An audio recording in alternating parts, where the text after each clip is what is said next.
नमस्कार, मैं प्राध्यापक डॉक्टर अनूप दळवी, अध्यक्ष हिंदी विभाग RBNB कॉलेज श्रीरामपुर। आज हम TY-BA इस कक्षा की कवियों के जीवन परिचय पर हम लोग विचार विमर्श करेंगे। उनमें से अज्ञेय और गजानन माधव मुक्तिबोध, इन कवियों के जीवन वृत्त पर तथा उनके हिंदी साहित्य के योगदान पर आज हम लोग अध्ययन करेंगे। प्रथम अज्ञेय। अज्ञेय जी का पूरा नाम है सच्चिदानंद हीरानंद वात्स्यायन। अज्ञेय उनका उपनाम है। वे एक प्रतिभा संपन्न कवि, शैलीकार, कथा साहित्य को एक महत्वपूर्ण मोड़ देने वाले कथाकार, दलित निबंधकार, संपादक और सफल अध्यापक रहे हैं। अज्ञेय प्रयोगवाद और नई कविता को साहित्य जगत में प्रतिष्ठित करने वाले कवि हैं। अज्ञेय जी ने जापानी हाइकू तथा अनेक कविताओं का उन्होंने अनुवाद किया है। अज्ञेय जी का व्यक्तित्व बहुआयामी व्यक्तित्व है। उनके साथ ही अच्छे फोटोग्राफर और सत्यान्वेषी पर्यटक भी थे। अज्ञेय जी का जन्म 7 मार्च 1911 ईस्वी को हुआ तथा उनकी मृत्यु 1987 ईस्वी में हुई। उनके पिताजी का नाम हीरानंद जी था। उन्होंने BSc तक की शिक्षा उन्होंने प्राप्त की थी। अंग्रेजी, हिंदी तथा संस्कृत भाषा का अध्ययन उन्होंने किया था। अज्ञेय जी के जीवन में जीवन क्रांतिकारी था और इसीलिए किसी व्यवस्था में बंद उसे नहीं कर सकते। इसीलिए 1943 से 1946 ईस्वी में उन्होंने सेना में भी सेवा की है। अतः कई बार सांस्कृतिक कार्य हेतु वह अमेरिका गए हैं। कुछ दिनों तक जोधपुर विश्वविद्यालय में उन्होंने कार्य किया है। कवि होने के साथ साथ प्रख्यात कथाकार, समीक्षक, चिंतक तथा विचारक थे। उनके कृतित्व में आंगन के पार द्वार, उनके जो काव्य ग्रंथ हैं, अज्ञेय जी ने सुप्रसिद्ध काव्य ग्रंथ लिखे हैं, जिनमें से भग्नदूत, चिंता, इत्यलम, हरी घास पर क्षण भर, बावरा अहेरी, इंद्रधनुष रौंदे हुए, आर्यो करुणा, आंगन के पार द्वार, कितनी नावों में कितनी बार, सागर मुद्रा, सुनहले शैवाल, यह उनकी प्रसिद्ध रचनाएं हैं। इनमें से भग्नदूत और चिंता, ये दोनों रचनाएं छायावादी कोटि में आती है। इत्यलम उनका प्रयोगवादी तथा नया कविता का रूप उससे उद्धृत होता है। भग्नदूत उनका सर्वप्रथम काव्य संग्रह है, जिसमें से उन्होंने विश्वर प्रेम से लेकर सामान्य विषयों तक चर्चा उन्होंने की है। चिंता उनका मुख्य विषय प्रेम का है। इनमें से उन्होंने अपनी भावनाओं को कविता और गीतों दोनों के माध्यम से उन्होंने समाज के सामने उद्धृत करने का प्रयास किया है। उन्होंने विद्रोह और स्वाधीनता तथा राष्ट्रीय चेतना को अपने साहित्य के माध्यम से वाणी देने का स्तुत्य प्रयास किया है। हरी घास पर क्षण भर उनकी प्रौढ़ रचना मानी जाती है, जिनमें उनकी काव्य चेतना का विकास दृष्टिगत होता है।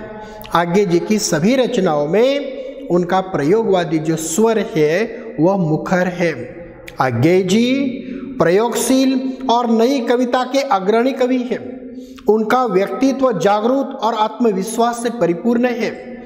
उन्हें परंपरा से चली आ रही मान्यताएं स्वीकार नहीं है और इसी कारण जीवन के नई नई राहों को वे खोजना चाहते हैं। उनका कहना है, हम राही नहीं, राहों के अन्वेषी हैं। राही अर्थात उस राह पर चलने वाला, उस मार्ग पर चलने वाला, परंतु बनी बनाई राहों से वह चलने वाले नहीं है, बल्कि राहों के अन्वेषी है। अन्वेषी मतलब खोज, नए नए रास्तों की खोज करते हैं और अपना स्वतंत्र अस्तित्व वह निर्माण करते हैं। और इसीलिए उनका घोष वाक्य है, हम राही नहीं, राहों के अन्वेषी है। क्षणवाद में उनका दृढ़ विश्वास है। भूत और भविष्य में उनका विश्वास नहीं है। उसके प्रति वह निरपेक्ष है। यूरोप के अस्तित्ववाद का उन पर गहरा प्रभाव दृष्टिगत होता है और इसी कारण उन्होंने व्यक्ति के सुख दुख को महत्व देते हुए व्यक्ति से समाज निर्माण किया है। और इसी कारण कुछ लोग उन पर व्यक्तित्ववादी तथा अहमवादी होने का आरोप करते हैं, किंतु उनका व्यक्तित्ववाद समाज सापेक्ष है।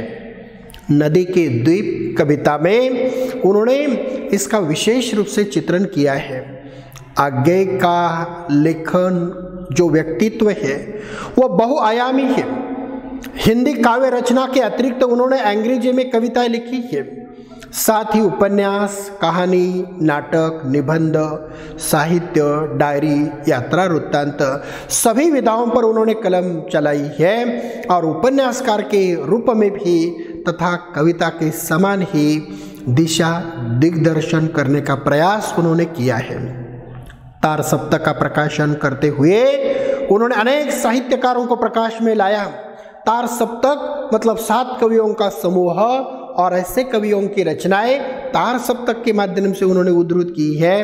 अतः अनेक साहित्यकारों को प्रकाश में लाने का स्तुत्य प्रयास आगे जी ने किया है और यही कारण है आगे जी को अनेक पुरस्कारों एवं उपाधियों से विभूषित किया गया है।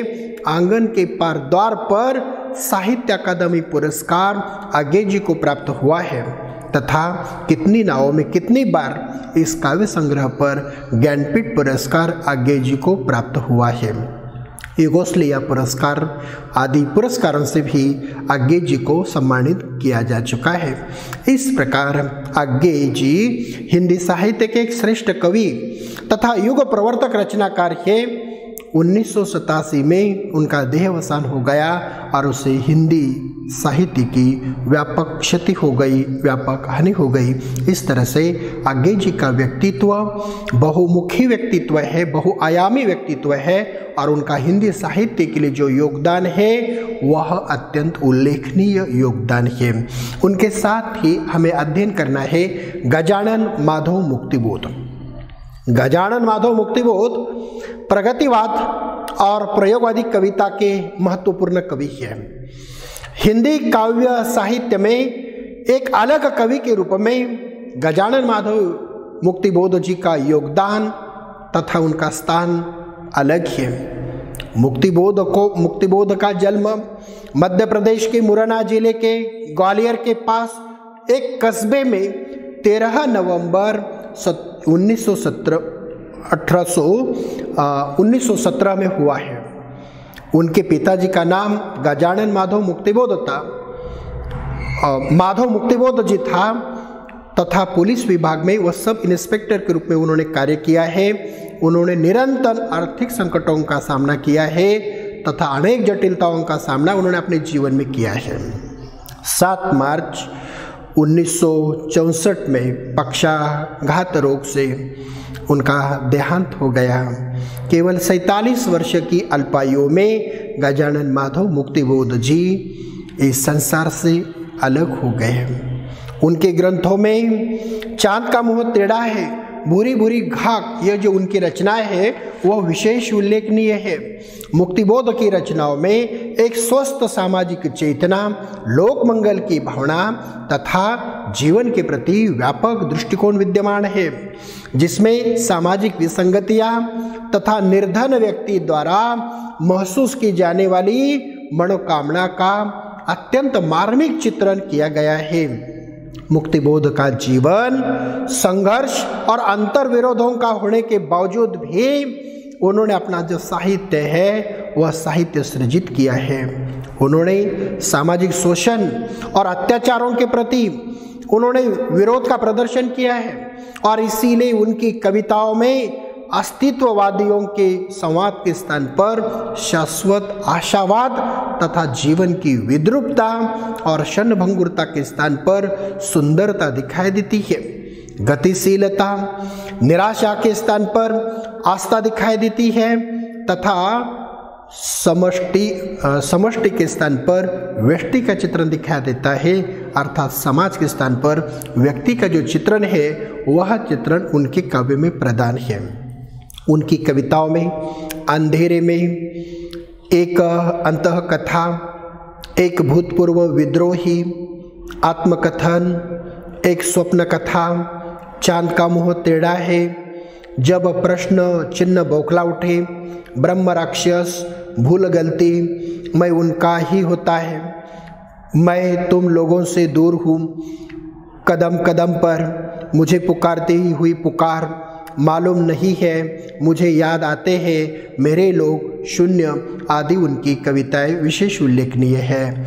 उनकी कहानियों में काट का सपना, जंक्शन, पंछी और दीमक, ब्रह्म राक्षस का शिष्य, विपात्र, सौंदर्य उपासक आदि सभी उनकी कहानियां विशेष उल्लेखनीय है। मुक्तिबोध ने विभिन्न दार्शनिक विचारों का गंभीरता से उन्होंने अध्ययन किया था। उनके काव्य में जीवन दर्शन का खुला रूप दिखाई देता है।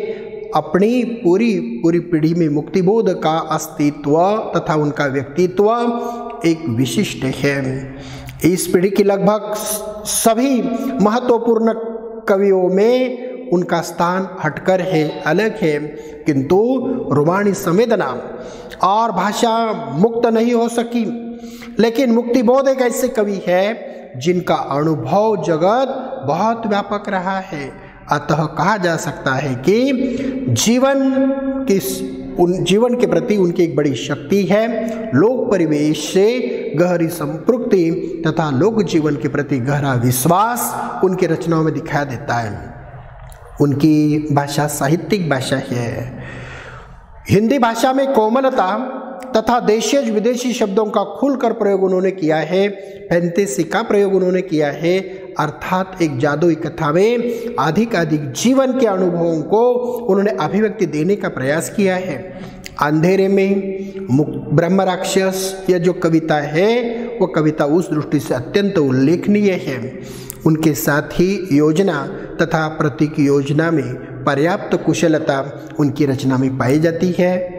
संक्षेप में कहा जा सकता है, एक कवि होने के साथ साथ अध्यापक, पत्रकार, विचारक, कथाकार, समीक्षक, अलग उपन्यासकार के रूप में उनका महत्वपूर्ण स्थान हिंदी साहित्य में है। अतः हिंदी साहित्य में उनका योगदान अत्यंत उल्लेखनीय है। धन्यवाद।